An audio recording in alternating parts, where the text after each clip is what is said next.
మన పక్క రాష్ట్రంలో ఎగిరే టాక్సీలు ఆ వివరాలేంటో చూద్దాం. ప్రస్తుతం భారతదేశంలోని ప్రధాన పట్టణాల్లో ట్రాఫిక్ ఏ స్థాయిలో ఉందనేది తెలిసిన విషయమే. ఇక రోజు రోజుకి పెరుగుతున్న వాహనాల వల్ల ట్రాఫిక్ తో పాటు వాతావరణ కాలుష్యం కూడా విపరీతంగా పెరిగిపోతుంది. ఈ సమయంలో ఈ రెండు సమస్యలకు చెక్ పెడుతూ తమిళనాడు ప్రభుత్వం సరికొత్త ఆలోచన చేసింది. ఇందులో భాగంగా ఎగిరే కార్లను అందుబాటులోకి తెచ్చేందుకు కసరత్తు మొదలుపెట్టింది. అవును, అటు ట్రాఫిక్ సమస్యను అధిగమిస్తూ ఇటు వాతావరణ కాలుష్యానికి చెక్ పెడుతూ తక్కువ ఎత్తులో గాల్లో ఎగిరే పర్యావరణ రహిత కార్గో ట్రాన్స్పోర్టేషన్ కు తమిళనాడు ప్రభుత్వం ముందుకు వచ్చింది.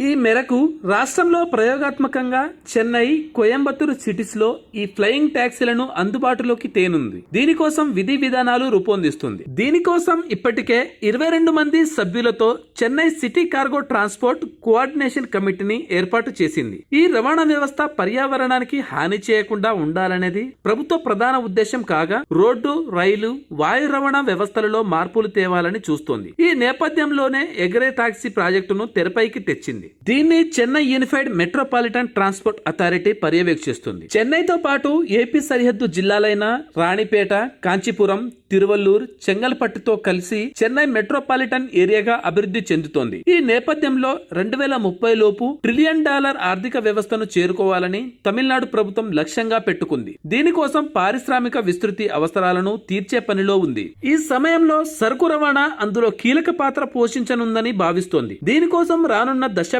కాలంలో కార్గో సేవలు ఎలా ఉండాలనే విషయంపై చర్యలు తీసుకుంటుంది. ఇందులో భాగంగా ముందుగా డ్రోన్ల ద్వారా సరుకు రవాణా చేయాలనే విషయంపై పలు పరిశీలనలు చేసింది. అయితే ఈ ఆలోచనలో పలు సమస్యలు వచ్చాయని తెలుస్తోంది. ఇందులో భాగంగా ఈ డ్రోన్ల వల్ల సమయం వృధా అవుతుండటంతో పాటు తక్కువ మోతాదులోనే కార్గో వెళ్తుందని భావించి ఆ ఆలోచనలకు అక్కడితోనే స్వస్తి పలికింది. ఈ నేపథ్యంలోనే రోడ్డుపై ప్రయాణించే కారు కంటే కాస్త పెద్ద సైజులో ఎగిరే ట్యాక్సీలపై శ్రద్ధ చూపుతోంది. ఇక ఈ విధానాన్ని ముందుగా చెన్నై, కోయంబత్తూరు సిటీలో చేపట్టేలా తమిళనాడు ప్రభుత్వం ప్రణాళికలు రచిస్తోందని అంటున్నారు. ఇక 3x3, 5x5 సైజులతో 2 రకాల ట్యాక్సీలను ఐఐటి మద్రాస్ లోని ఇంక్యుబేటర్ కేంద్రంగా నడుస్తున్న ఈ-ప్లస్ సంస్థ విడుదల చేయనుంది. 50 కిలోమీటర్ల నుంచి 200 కిలోమీటర్ల దూరాన ఉన్న గమ్యస్థానాలకు పైలట్ వీటిని తీసుకెళ్లగలరని చెబుతున్నారు. కారు కంటే 10 రెట్లు ఎక్కువ వేగంతో ఇవి ప్రయాణించగలవని అంటున్నారు. ఇదే సమయంలో 400 నుంచి 5000 మీటర్ల ఎత్తు వరకు వెళ్లగలవని చెబుతున్నారు. Thanks for watching.